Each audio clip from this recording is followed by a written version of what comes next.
너무 이른 시기에 치료를 시작하게 되면 성장 호르몬의 치료 효과는 떨어지고, 두 번째는 골 연령의 진행을 앞당길 수 있기 때문입니다.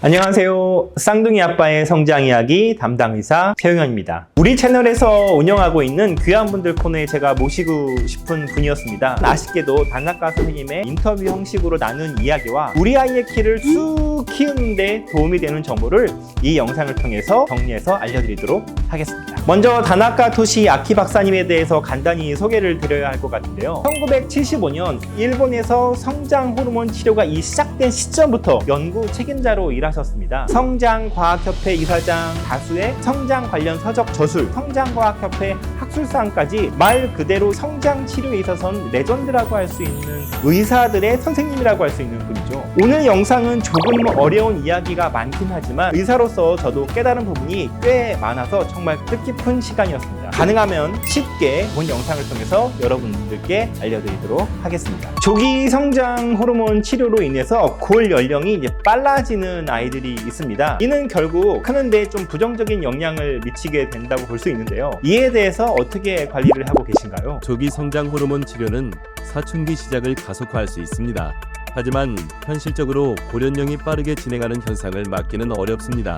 사춘기가 시작된 아이들은 루프린이란 주사를 통해 사춘기의 진행을 느리게 관리할 수 있습니다. 이에 대한 저의 의견을 조금만 보태서 이야기를 드리자면, 사춘기가 시작하기 전인 아이들은 수면을 조금 더 신경 써줘야 합니다. 경험상 집에서 할 수 있는 골 연령을 관리할 수 있는 가장 쉬운 방법, 바로 이 수면인데요. 또 한 가지는 적절한 시기에 치료를 시작하는 것이 바로 이 해결책이 될 수 있을 것 같습니다. 너무 이른 시기에 치료를 시작하게 되면 성장 호르몬의 치료 효과는 떨어지고, 두 번째는 골 연령의 진행을 앞당길 수 있기 때문입니다. 최종 성인 키가 더 크게 도달하기 위해 사춘기가 진행 중인 아이들에게 적용하고 계신 방법이 있으신가요? 성장 호르몬과 동화작용 스테로이드를 같이 치료한 남아는 성장 호르몬만 투여한 남아에 비해 성인 키가 훨씬 더 컸습니다.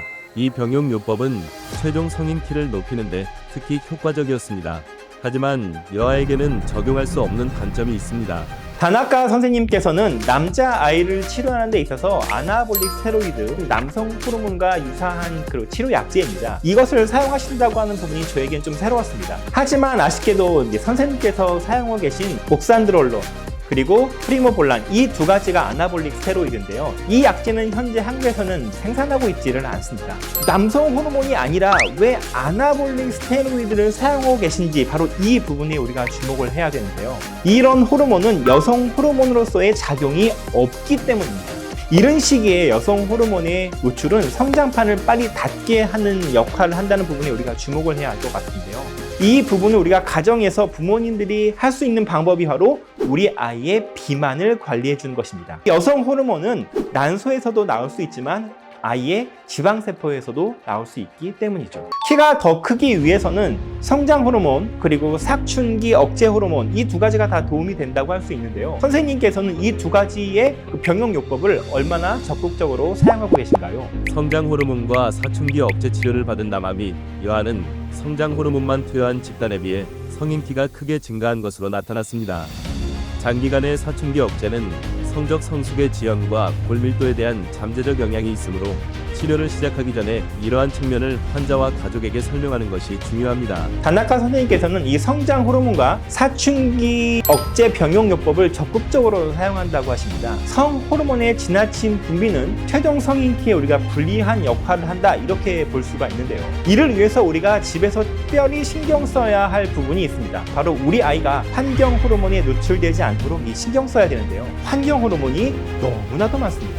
오늘 이야기는 약간 어려운 내용이 좀 많았습니다. 일본 성장 클리닉의 대가 다나카 선생님과 함께한 시간을 되돌아보았는데요. 이야기를 나누며 성장 치료의 역사를 써오신 선생님의 그 자신감을 좀 제가 느낄 수 있었습니다. 서로 공감했던 부분은 우리 아이가 건강할 때 더 치료 효과가 좋다는 부분이었습니다. 앞으로도 우리 아이들의 건강한 성장에 대한 다양한 이야기가 궁금하시다면 좋아요, 구독 부탁드립니다.